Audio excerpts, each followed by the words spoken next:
사랑하는 한남교회 교회 여러분, 오늘은 성령 강림 후 12번째 주일입니다.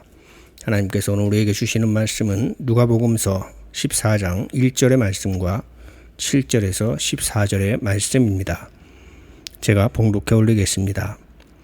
어느 안식일에 예수께서 바리새파 사람의 지도자들 가운데 어떤 사람의 집에 음식을 잡수러 들어가셨는데 사람들이 예수를 지켜보고 있었다. 예수께서는 초청을 받은 사람들이 윗자리를 골라 잡는 것을 보시고 그들에게 비유를 하나 말씀하셨다. 내가 누구에게 혼인잔치에 초대를 받거든 높은 자리에 앉지 말아라. 혹시 손님 가운데서 너보다 귀한 사람이 초대를 받았을 경우에 너와 그를 초대한 사람이 와서 너더러 이분에게 자리를 내어 드리시오 하고 말할지 모른다. 그러면 너는 부끄러워하며 가장 낮은 자리로 내려앉게 될 것이다. 내가 초대를 받거든 가서 맨 끝자리에 앉아라. 그리하면 너를 청한 사람이 와서 너더러 친구여 윗자리로 올라 앉으시오 하고 말할 것이다. 그때 너는 너와 함께 앉은 모든 사람 앞에서 영광을 받을 것이다. 누구든지 자기를 높이면 낮아질 것이요 자기를 낮추면 높아질 것이다. 예수께서는 자기를 초대한 사람들에게도 말씀하셨다. 내가 점심이나 만찬을 베풀 때에 내 친구나 내 형제나 내 친척이나 부유한 이웃 사람들을 부르지 말아라. 그렇게 하면 그들도 너를 도로 초대하여 내게 되갚아 내 은공이 없어질 것이다. 잔치를 베풀 때에는 가난한 사람들과 지체에 장애가 있는 사람들과 다리 저는 사람들과 눈먼 사람들을 불러라. 그리하면 내가 복될 것이다. 그들이 내게 갚을 수 없기 때문이다. 의인들이 부활할 때에 하나님께서 내게 갚아 주실 것이다. 아멘. 오늘 우리에게 주신 말씀을 통해서 하나님께서 높여주시고 갚아주시는 삶이라는 제목으로 말씀을 나누고자 합니다. 독일에서 많이 사용되는 관용구 중에서 도자기 박물관에 들어온 코끼리라는 말이 있습니다. 코끼리가 도자기 박물관에 잘못 들어오게 되었는데 코끼리가 움직일 때마다 도자기는 박살납니다. 코끼리가 도자기를 깨뜨려야 하겠다는 나쁜 의도를 가진 것은 아니지만 있어야 할 자리가 아닌 곳에 있어서 생기는 사단입니다. 잘못된 만남을 지적하는 관용구입니다. 앉은 자리와 설 자리를 알지 못하면 본인도 주변 사람도 모두 피곤해집니다.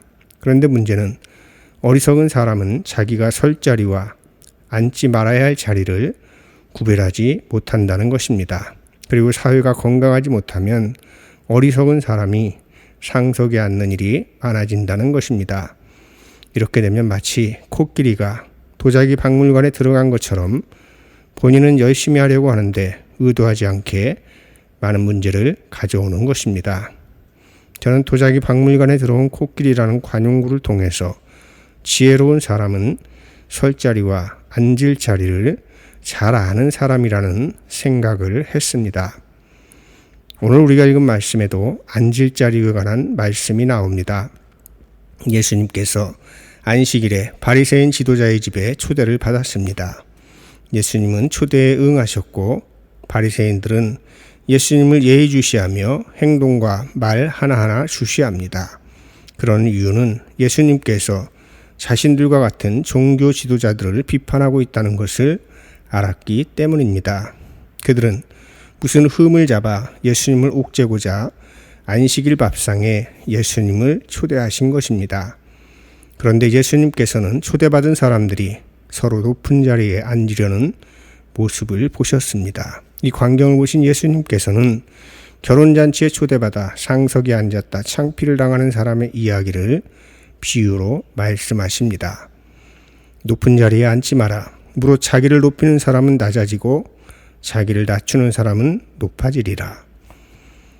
우리는 이 말씀을 단순히 자만심이나 오만에 대한 경고나 조언 정도로 생각합니다. 그래서 겸손하게 살아가라 하는 교훈의 말씀 정도로 생각합니다. 하지만 이 말씀은 예수님께서도 말씀하셨듯이 비유의 말씀입니다. 제가 자주 말씀을 드렸습니다만 예수님의 비유의 말씀은 모두 하나님 나라에 관한 것이라고 했습니다.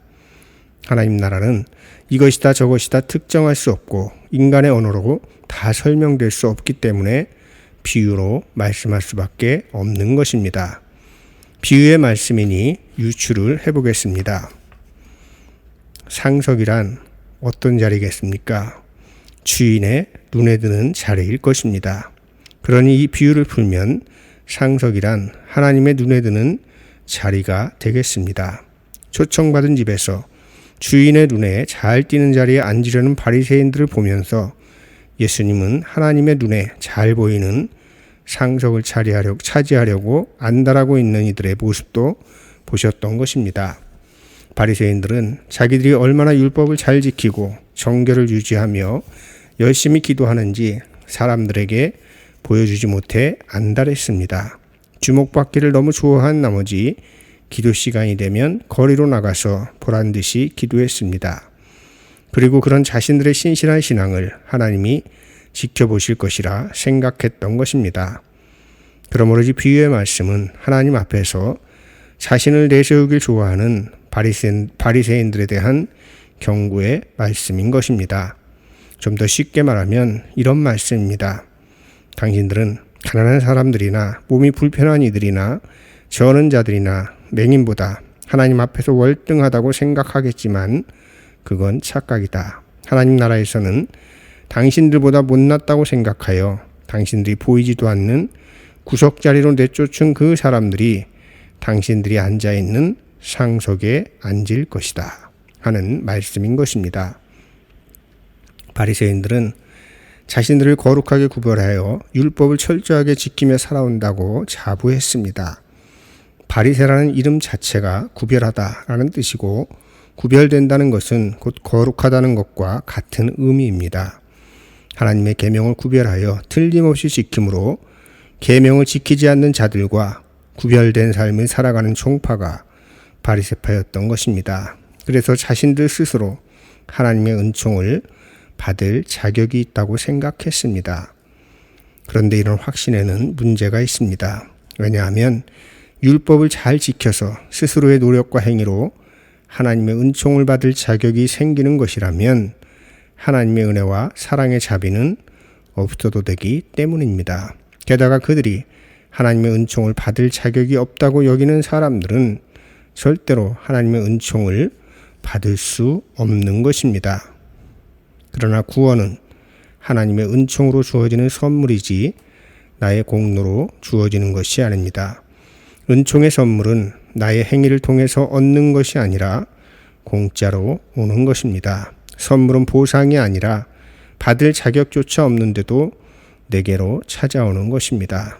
선물을 받은 사람이 할 수 있는 최선은 선물을 준 이에게 감사하고 선물을 기뻐하는 것입니다.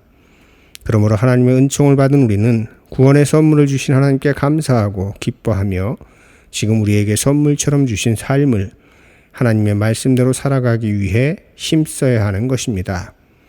이것만으로 충분하지 않지만 하나님께서 또한 의롭다고 인정해 주시는 것, 그래서 구원은 은총의 선물인 것입니다.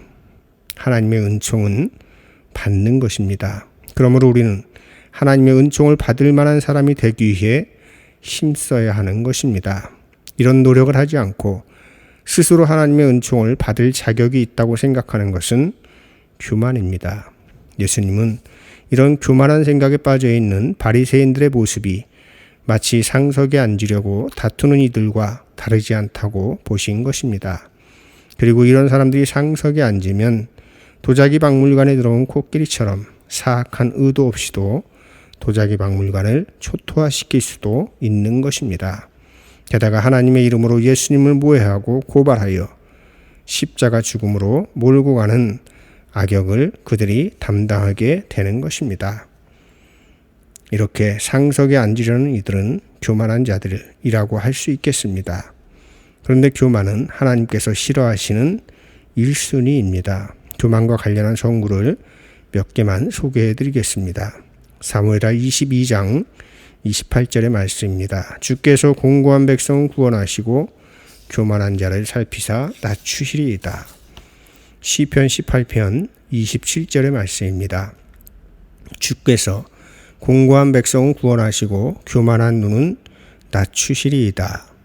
베드로전서 5장 5절의 말씀입니다. 하나님은 교만한 자를 대적하시되 겸손한 자들에게는 은혜를 주시느니라. 단순히 겸손에 반대되는 개념으로서의 교만뿐 아니라 하나님께서 주시는 선물을 인식하지 못하고 온전히 자기 스스로 자기의 삶을 살아가겠다는 것이 교만의 의미입니다. 이 지점을 우리는 잘 생각해야 하는 것입니다. 내 삶을 책임적으로 살아가는 일은 중요합니다. 하지만 하나님 없이 살아가고자 한다면 하나님의 도우심 없이도 충분히 내 힘만 가지고 살 수 있다고 생각한다면 교만한 삶을 살아가는 것입니다. 지난주에도 말씀드렸습니다. 우리의 삶을 대별하면 나 스스로 사는 삶이 있고 하나님이 도와주시는 삶이 있습니다.